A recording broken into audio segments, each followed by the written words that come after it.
तो हेलो दोस्तों, स्वागत है आपका एक और नए वीडियो में। और आज हम लोग करने वाले हैं लाइट चैप्टर को, यानी कि प्रकाश को हम लोग करने वाले हैं आज।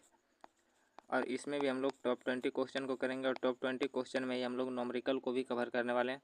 तो आप लोग वीडियो के अंत तक बने रहिएगा। और ये 40 दिन के साइंस का क्लास में 40 दिन 40 साइंस के क्लास में आज हमारा 7वां दिन होने वाला है। तो बने रहिए वीडियो के अंत तक। और अब चैनल पर नए हो तो चैनल को सब्सक्राइब कर लीजिएगा, क्योंकि यहीं पर आपको 40 दिन 40 मैराथन जो जहाँ सर के द्वारा चलाया जा रहा एप्लीकेशन पे वो आपको यहाँ पे प्रोवाइड करा दिया जाएगा। तो चलिए ना देरी करते हुए करते हैं क्लास को स्टार्ट। और अगर आपको इसका PDF चाहिए तो PDF आपको टेलीग्राम चैनल पर प्रोवाइड करा दिया जाता है। तो टेलीग्राम चैनल को जरूर ज्वाइन कर लीजिएगा, जिसका लिंक डिस्क्रिप्शन में दे दिया गया है। तो चलिए देखते हैं पहला क्वेश्चन। तो हमारा पहला क्वेश्चन है कि प्रकाश का क्वांटम सिद्धांत किसके द्वारा प्रतिपादित किया गया। तो क्वांटम सिद्धांत को किसने दिया है? तो दिया है मैक्स प्लांक ने। किसने? मैक्स प्लांक ने। ऑप्शन 20 का करेक्ट आंसर हो जाएगा। जो विद्युत चुम्बकीय प्रेरण का खोज अगर पूछे, विद्युत चुम्बकीय प्रेरण का खोज किसने किया? तो फैराडे ने किया। आइंस्टीन इंपॉर्टेंट है। E बराबर mc²। क्या? E बराबर mc²। किसने दिया? आइंस्टीन ने दिया है। और अगर पूछे सापेक्षता का सिद्धांत, तो सापेक्षता का सिद्धांत भी आइंस्टीन ने दिया है। सापेक्षता का सिद्धांत। अगर पूछे प्रकाश वैद्युत प्रभाव, क्या? प्रकाश वैद्युत प्रभाव किसने दिया? प्रकाश वैद्युत प्रभाव जो दिए वो दिए आइंस्टीन ने। और इसे प्रकाश वैद्युत प्रभाव के लिए 1921 ईस्वी में, कब? 1921 ईस्वी में नोबेल पुरस्कार प्रदान किया गया। आइंस्टीन को 1921 ईस्वी में, कब? 1921 ईस्वी में जो है कि नोबेल पुरस्कार प्रदान किया गया। तो ये आपको ध्यान रखना है। अगला क्वेश्चन है अवतल दर्पण की वक्रता त्रिज्या का। अगर अवतल दर्पण है, दर्पण कौन सा है? अवतल है। और इसकी वक्रता त्रिज्या कितना है? 30 सेंटीमीटर है। कार्टेशियन साइन कन्वेंशन के अनुसार इसकी फोकस लंबाई को किस तरह व्यक्त किया जाएगा? तो फोकस लंबाई पूछ रहा है, त्रिज्या कितना है यानी आर कितना है? तो ये है 30 सेंटीमीटर। और दर्पण कौन सा है? तो अवतल है। तो अवतल दर्पण है तो त्रिज्या जो हो जाएगा वो आर, वो माइनस में होगा, क्योंकि अवतल दर्पण और अवतल लेंस में जो होता है फोकस दूरी और त्रिज्या माइनस में होता है। किस में होता है? माइनस में। ये आपको ध्यान रखना है। कौन से? अवतल दर्पण और अवतल लेंस में। तो आर जो हो जाएगा कितना होगा? -30 सेंटीमीटर हो जाएगा। तो जब हम फोकस लंबाई निकालेंगे तो फोकस लंबाई कैसे निकालते हैं? आप सभी को पता है, एफ बराबर होता है R/2। क्या होता है? R/2। तो आर कितना है? 30 है। और अवतल दर्पण है तो -30 लेने वाले हैं। -30/2 हो जाएगा तो कितना हो जाएगा? -15 सेंटीमीटर। कितना? -15 सेंटीमीटर। तो यहाँ से कौन सा आंसर होने वाला है? तो ऑप्शन ए -15 सेंटीमीटर होने वाला है। तो यहाँ से आपको ये ध्यान रखना है। अगला क्वेश्चन देखते हैं।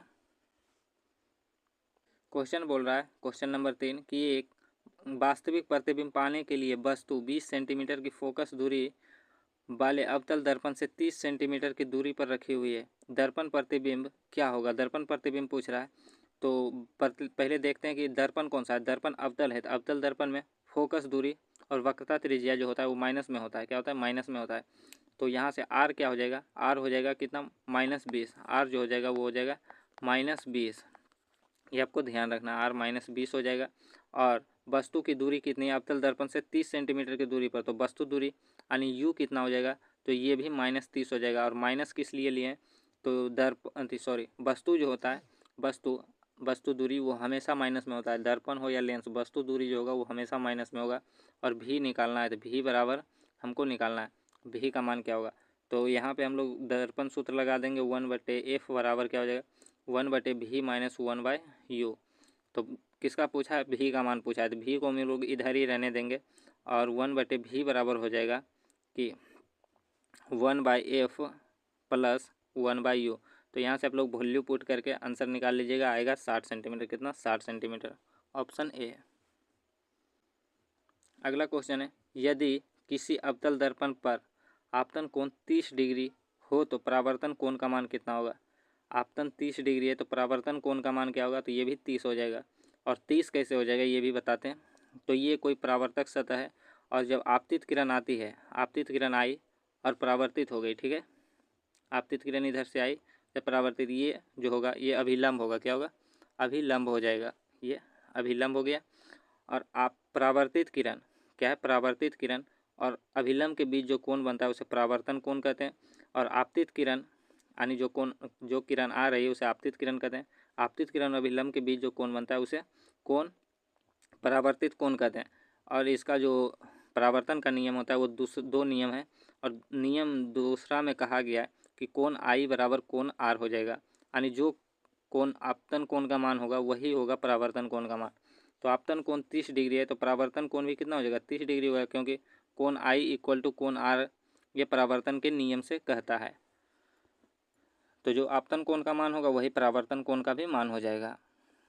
अगला क्वेश्चन है कि अवतल दर्पण का उपयोग नहीं किया जाता। तो अवतल दर्पण का उपयोग कहाँ नहीं किया जाता है? तो इसका सही आंसर हो जाएगा ऑप्शन सी, रियर व्यू दर्पण में। क्या है? रियर व्यू दर्पण में। इसमें किस दर्पण का प्रयोग किया जाता है? तो उत्तल दर्पण का प्रयोग किया जाता है। किसका? उत्तल दर्पण का। बाकी टॉर्च में जो है अवतल दर्पण होता है। सेविंग जो इसमें कहते हैं बाल दाढ़ी बनाने के लिए, तो उसमें भी अवतल दर्पण, और हेड लाइट और सर्च लाइट में भी अवतल दर्पण का प्रयोग करते हैं। तो रियर व्यू दर्पण में जो है उसमें उत्तल दर्पण का प्रयोग किया जाता है। क्वेश्चन है हमारा, एक वस्तु को 10 सेंटीमीटर की फोकस लंबाई वाले एक उत्तल लेंस के मुख्य अक्ष पर रखा जाता है। यदि लेंस वस्तु की दूरी 30 सेंटीमीटर हो तो प्रतिबिंब की दूरी क्या बनेगी? प्रतिबिंब की दूरी क्या होगी? प्रतिबिंब दूरी निकालना है। तो सबसे पहले लेंस कौन सा है? उत्तल लेंस। और उत्तल लेंस में फोकस लंबाई जो होता है, फोकस लंबाई और वक्रता त्रिज्या वो प्लस में होता है। किसमें? प्लस में। तो फोकस लंबाई यानी एफ कितना हो जाएगा? तो एफ हो जाएगा कितना? एफ हो जाएगा 10 सेंटीमीटर। कितना? 10 सेंटीमीटर। एफ का मान 10 सेंटीमीटर हो जाएगा। और वस्तु दूरी कितना है? 30 सेंटीमीटर। तो वस्तु दूरी यानी यू कितना हो जाएगा? तो ये हो जाएगा -30 सेंटीमीटर। कितना? -30 सेंटीमीटर। माइनस क्यों होगा? क्योंकि दर्पण हो या लेंस वस्तु दूरी हमेशा माइनस में होता है, ये आपको ध्यान रखना है। और भी का मान पूछा है तो भी क्या होगा? निकालना है। तो यहाँ से हम लोग लेंस सूत्र लगा देंगे। लेंस सूत्र होता है 1/f बराबर 1/v माइनस 1/u। क्या हो जाएगा? ये हो जाएगा आपका लेंस सूत्र। और अगर दर्पण सूत्र पूछे तो माइनस की जगह प्लस हो जाएगा। तो यहाँ से हम लोग जो है कि भी को निकालना है तो भी को इधर ही रहने देते हैं, यानी 1/v इक्वल टू हो जाएगा 1/f, और इधर माइनस में इधर प्लस में हो जाएगा 1/u। तो यहाँ से आप लोग को वैल्यू पुट करके आंसर निकाल लेना है। आंसर कितना आ जाएगा? ये आंसर आ जाएगा 15 सेंटीमीटर। कितना? आंसर आ जाएगा 15 सेंटीमीटर। ऑप्शन 20 का करेक्ट आंसर हो जाएगा। अगला क्वेश्चन है, निम्नलिखित में से किसी बिंदु स्रोत से उस पर आपतित प्रकाश का समांतर प्रकाश पुंज बन सकता है। समांतर प्रकाश पुंज बन सकता है, ये पूछ रहा है। निम्नलिखित में से कौन से बिंदु स्रोत से उस पर आपतित प्रकाश, यानी आपतित प्रकाश जो है, जो प्रकाश आ रही है उसे आपतित कहते हैं। आपतित प्रकाश पुंज बन सकता है। आपतित प्रकाश का समांतर प्रकाश पुंज किस पर बनेगा ये आपको बताना है। किस लेंस और दर्पण में बनेगा ये बताना है। तो इसका सही आंसर क्या हो जाएगा? इसका सही आंसर जो हो जाएगा वो हो जाएगा अवतल दर्पण और उत्तल लेंस। क्या हो जाएगा? अवतल दर्पण और उत्तल लेंस इसका सही आंसर हो जाएगा।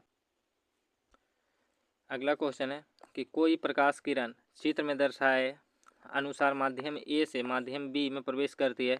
माध्यम ए के सापेक्ष माध्यम बी का अपवर्तनांक क्या होगा? अपवर्तनांक निकालने के लिए जिसके सापेक्ष पूछता है उसको नीचे रखते हैं और जिसमें पूछता है उसको ऊपर रखते हैं।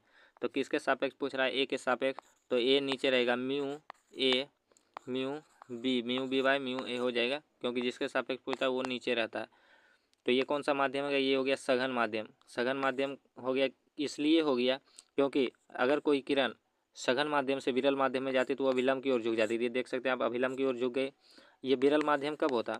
अगर ये विरल माध्यम तब होता है जब ये किरण इधर से गई और अभिलंब से दूर हो गई, यानी इधर हो जाती है। अभिलंब ये है, इसके दूर हो जाती तो ये हो जाता है विरल माध्यम, क्योंकि विरल माध्यम सघन माध्यम में आता है तो वो अभिलंब से दूर हो जाता है। तो आपको यहाँ से ध्यान रखना। तो इसका आंसर क्या हो जाएगा? इसका आंसर ऑप्शन ए हो जाएगा, एक से अधिक हो जाएगा। क्या? एक से अधिक। अगला क्वेश्चन है, कोई बच्चा किसी जादुई दर्पण के सामने खड़ा है। वह यह देखता है कि उसके प्रतिबिंब में उसका सिर बड़ा, उसके शरीर का मध्य भाग जो है, मध्य भाग का साइज वो समान है, और पैर जो है वो छोटा दिखाई देता है। मैजिक दर्पण में शीर्ष से दर्पण का संयोग क्रम क्या है?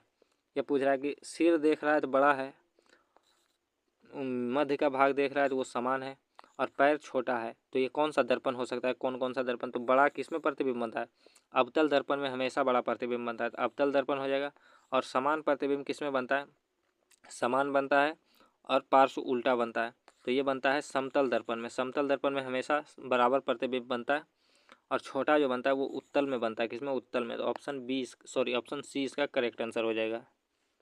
अगला क्वेश्चन है हमारा कि हम किसी अदीप्त, क्या है? अदीप्त वस्तु को देख सकते हैं जब प्रकाश, हम किसी अदीप्त वस्तु को देख सकते हैं जब प्रकाश।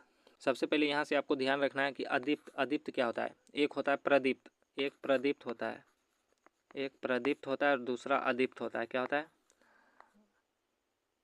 अदीप्त होता है। एक प्रदीप्त एक अदीप्त। प्रदीप्त किसे कहते हैं? अगर जिसका खुद का प्रकाश हो उसे प्रदीप्त कहते हैं। जिसका खुद से प्रकाश हो, खुद का प्रकाश किसका है? सूर्य का खुद का प्रकाश है। किसका? सूर्य का खुद का प्रकाश है। तो ये क्या हो गया? प्रदीप्त हो गया। और अदीप्त किसका हो गया? तो चंद्रमा। चंद्रमा जो है वो दूसरे के प्रकाश से चमकता है, तो ये हो गया अदीप्त। तो इसका सही आंसर क्या हो जाएगा? तो ऑप्शन बी, वस्तु से हमारी आँखें की ओर परावर्तित होती है। क्या? वस्तु से हमारी आंखें की ओर परावर्तित होती है तभी तो दिखाई देगा वस्तु। तो ऑप्शन बी इसका करेक्ट आंसर हो जाएगा। अगला क्वेश्चन है, एक सीधी और बड़ी प्रतिबिंब किसके द्वारा बनाया जा सकता है? सीधा और बड़ा किसके द्वारा बनाया जा सकता है? ये हमेशा अवतल दर्पण के द्वारा ही बनाया जा सकता है, सीधा और बड़ा। क्योंकि उत्तल दर्पण से छोटा प्रतिबिंब बनता है। कौन? हमेशा छोटा प्रतिबिंब बनता है। और समतल दर्पण में हमेशा बराबर प्रतिबिंब बनता है। क्या? बराबर बनता है। और उत्तल में तो बता ही दी, उत्तल में छोटा, अवतल में बड़ा, हमेशा बड़ा। तो ऑप्शन बी इसका करेक्ट हो जाएगा। अगला क्वेश्चन है कि आपको एक उत्तल दर्पण, एक अवतल दर्पण, एक उत्तल लेंस और एक अवतल लेंस दिया जाता है, यानी प्रदान किया जाता है। आप उल्टी छवि प्राप्त कर सकते हैं, तो किसमें जो है उल्टी छवि बनेगा ये आपको बताना है। एक उत्तल दर्पण दिया गया, एक अवतल दर्पण दिया गया, एक उत्तल लेंस दिया गया है और एक अवतल लेंस दिया गया, और पूछ रहा है कि आपकी उल्टी छवि किसमें प्रदान होगा। तो अवतल दर्पण उत्तल लेंस में जो है उल्टी छवि प्राप्त होता है। अगला है, गोलीय दर्पण द्वारा प्रतिबिंब निर्मित करने के लिए फोकस दूरी f और वक्रता त्रिज्या r के लिए सही चिन्ह परिपाटी निम्न में से कौन सी है? सही चिन्ह परिपाटी किसके लिए? गोलीय दर्पण के लिए बोल रहा है। तो गोलीय दर्पण के लिए सही चिन्ह परिपाटी क्या होगा? तो इसका सही आंसर क्या हो जाएगा? तो अवतल दर्पण के लिए फोकस दूरी और वक्रता त्रिज्या यानी r और f दोनों माइनस में होता है। तो ऑप्शन ए इसका करेक्ट आंसर हो जाएगा। अगला क्वेश्चन है और ये न्यूमेरिकल है, एक अवतल दर्पण जिसकी फोकस दूरी का परिमाण 20 सेंटीमीटर है और 20 सेंटीमीटर है, उससे 60 सेंटीमीटर दूर पर वास्तविक प्रतिबिंब निर्मित होता है। वस्तु की दूरी ज्ञात करना है, यानी यू का मान निकालना है। यहाँ क्या बोल रहा है? एक अवतल दर्पण में, तो दर्पण कौन सा है? तो अवतल दर्पण है। और अवतल दर्पण में फोकस दूरी जो होता है हमेशा माइनस में होता है। अवतल दर्पण और अवतल लेंस में फोकस दूरी माइनस में होता है। तो एफ कितना हो जाएगा? -20 हो जाएगा एफ। और उससे 60 सेंटीमीटर की दूरी पर एक वास्तविक प्रतिबिंब निर्मित हो रहा है। तो प्रतिबिंब यानी भी जो होगा वो क्या हो जाएगा? तो ये भी माइनस में हो जाएगा। भी अवतल दर्पण में प्रतिबिंब माइनस में हो जाएगा। और पूछ रहा है क्या कि वस्तु की दूरी निकालना है, यानी यू का मान निकालना है। तो यहाँ से भी आपको दर्पण सूत्र लगा लेना है, 1/f बराबर 1/v प्लस 1/u। ये आपको सूत्र लगा लेना है। u का मान निकालना है तो u को इधर ही रहने देना है, बाकी 1/f माइनस 1/v कर लेना है और 1/u। इस पे आपको जो है मान पुट कर देना है और पुट करने के बाद आपको आंसर निकालना है। तो पुट करने के बाद जब इसको कैलकुलेट करिएगा तो इसका आंसर कितना आ जाएगा? वो आ जाएगा -30 सेंटीमीटर। कितना? -30 सेंटीमीटर, ऑप्शन डी। अगला क्वेश्चन है कि निम्नलिखित में से किस स्थिति में अवतल दर्पण वास्तविक प्रतिबिंब निर्मित करता है? किस स्थिति में अवतल दर्पण जो है वास्तविक प्रतिबिंब निर्मित करता है?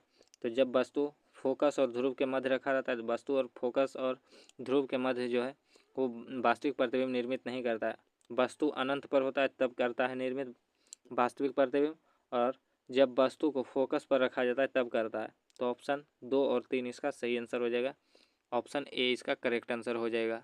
अगला क्वेश्चन देखते हैं। अगला क्वेश्चन है कि गोलीय दर्पण के मुख्य अक्ष के संबंध में निम्न में से कौन सा कथन जो है सही है? तो ऑप्शन बी जो हो जाएगा, मुख्य अक्ष वक्रता केंद्र और मुख्य फोकस ध्रुव से होकर गुजरती। तो ऑप्शन बी इसका करेक्ट आंसर हो जाएगा। बी क्यों हो जाएगा?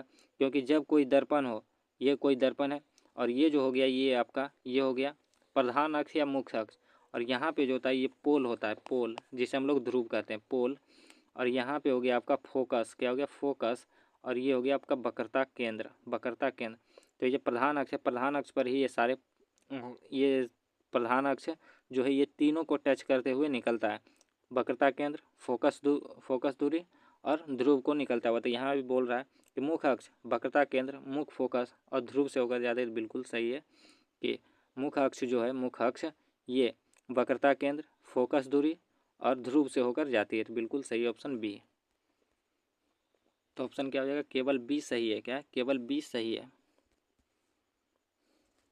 अगला क्वेश्चन है, निम्नलिखित में से कौन सी बिंदु हमेशा लेंस के मुख्य अक्ष पर स्थित होती है? कौन सी बिंदु?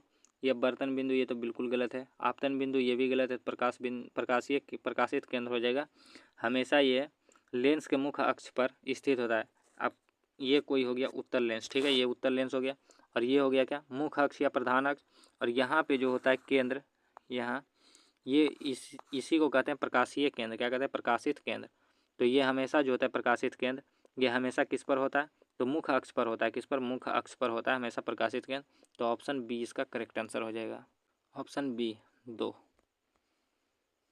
अगला क्वेश्चन है क्वेश्चन नंबर 18। एक अवतल लेंस से 30 सेंटीमीटर की दूरी पर रखी गई वस्तु के द्वारा लेंस से 10 सेंटीमीटर दूरी पर आभासी सीधा प्रतिबिंब निर्मित होता है। तो लेंस में उत्पन्न आवर्धन क्या होगा? आवर्धन पूछ रहा है कि अवतल लेंस से 30 सेंटीमीटर की दूरी पर रखी वस्तु के द्वारा लेंस से 10 सेंटीमीटर की दूरी पर आभासी सीधा प्रतिबिंब निर्मित होता है। तो लेंस द्वारा उत्पन्न आवर्धन क्या होगा? उत्पन्न आवर्धन क्या होगा? ये आपसे क्वेश्चन पूछ रहा है।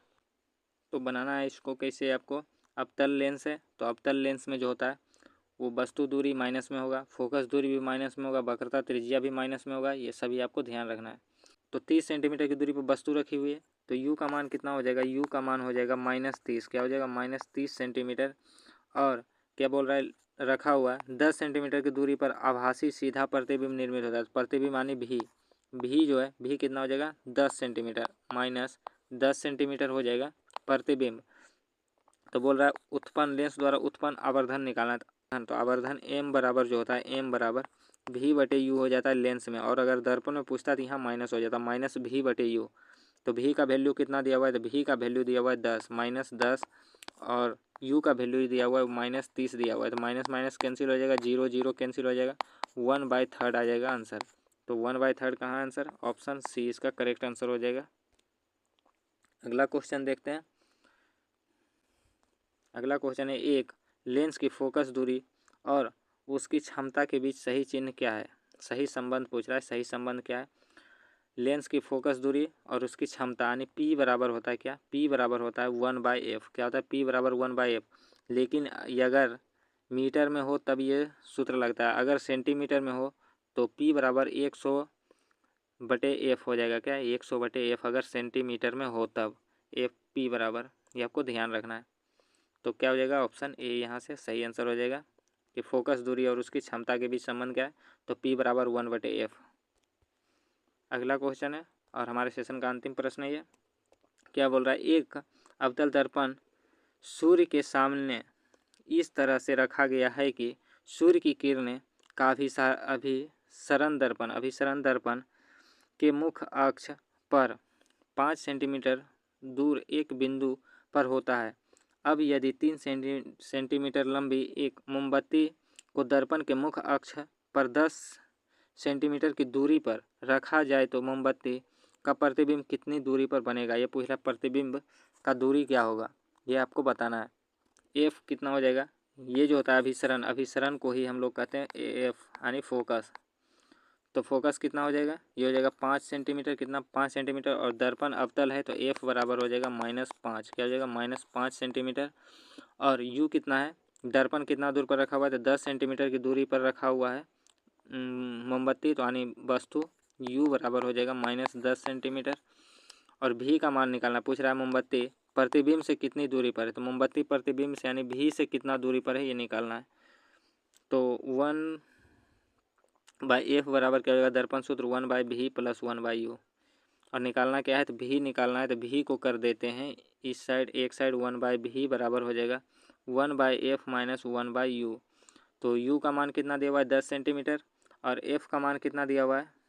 f का मान 5 सेंटीमीटर। ये आपको वैल्यू पुट कर देना है और इसका आंसर आपको कमेंट करके बताना है कितना आंसर आ रहा है। आपको सिर्फ वैल्यू पुट करके आंसर निकालना है। तो ये था हमारा आज का सेशन। वीडियो आपको कैसा लगा कमेंट करके ज़रूर बताइएगा। और अगर वीडियो आपको एग्ज़ाम रिलेटिव लगा होगा तो चैनल को सब्सक्राइब जरूर कर लीजिएगा। साथ ही साथ अपने दोस्तों में भी शेयर कर दीजिएगा, क्योंकि आपका शेयर और लाइक हमें मोटिवेट करता है अगले पार्ट के वीडियो बनाने के लिए। और चैनल को इसलिए भी सब्सक्राइब कर लीजिएगा क्योंकि यहीं पर आपको झा सर के द्वारा जो 40 दिन साइंस का मैराथन चलाया जा रहा है वो आपको इसी चैनल पर मिलने वाला है और पूरी PDF आपको प्रोवाइड करा देगा टेलीग्राम पर। तो टेलीग्राम चैनल को भी ज्वाइन कर लीजिएगा। और डेली सुबह 7 बजे आपको इसी चैनल पर एक वीडियो अपलोड कर दिया जाता है और पूरा कंप्लीट चैप्टर का वीडियो अपलोड कर दिया जाता है। तो चैनल को सब्सक्राइब करके रखिएगा ताकि आपको पता चल सके कब वीडियो अपलोड होता है, कब तो चलिए मिलते हैं फिर किसी नेक्स्ट टॉपिक के साथ अगले वीडियो में। तब तक के लिए जय हिंद, वंदे मातरम।